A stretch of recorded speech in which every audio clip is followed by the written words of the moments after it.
विपक्ष की सोच को दर्शाता है कि वो देश के मुद्दों को लेकर के कितने इररिस्पॉन्सिबल हैं और देश के मुद्दों पे वो चर्चा नहीं करना चाहते हैं। अध्यक्ष महोदय ने बार बार कहा था, एक तो सबसे पहले उन्होंने हल्ला हंगामा क्वेश्चन आवर में शुरू किया। क्वेश्चन आवर जो होता है वो एक ऐसा 1 घंटा होता है पूरे पार्लियामेंट्री सेशन का, एक दिन का, जिसमें आप जो जितना भी मंत्रिमंडल के सदस्य हैं आप उनसे प्रश्न पूछ सकते हैं। प्रश्न पूछना आपका अधिकार है और उसका उत्तर आपको मिलेगा ही मिलेगा। ये सरकार का दायित्व है।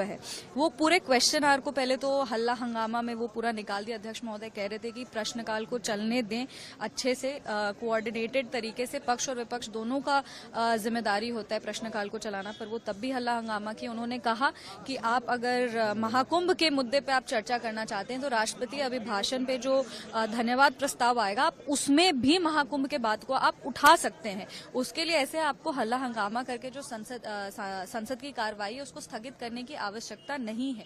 पर वो ये चीज नहीं सुने। फिर उनका वो वॉकआउट प्रदर्शन जो उनका एक एटीट्यूड बिल्डअप हो गया है इस पिछले 6 महीने में हम लोग को देखने का, वही वो करे। कल बजट भी हो रहा था तब भी उन्होंने एक वॉकआउट स्टेज कर दिया। उनको समझ में नहीं आ रहा है, उनके पास कोई स्ट्रैटेजी नहीं है अपनी बातों को रखने का, और उनको अगर बात रखनी भी है तो उनको समझ में नहीं आ रहा है कि उसको किस तरह से रखना है। तो विपक्ष इस मुद्दे पे कहीं ना कहीं इस मामले में वो कमजोर होते हुए दिख रहा है। और देश का जितना भी अहम मुद्दा है जिसपे वो चर्चा कर सकते हैं, इस समय का वो सदुपयोग कर सकते, पर वो पूरी तरीके से समय को बर्बाद करना चाह रहे हैं। और कोई भी एक होता है ना फ्रूटफुल डिस्कशन और डायलॉग नहीं। अगर उनको महाकुंभ पे भी करना है तो एक तरीका है उसको करने का, पर वो ये तरीका समझ नहीं पा रहे हैं।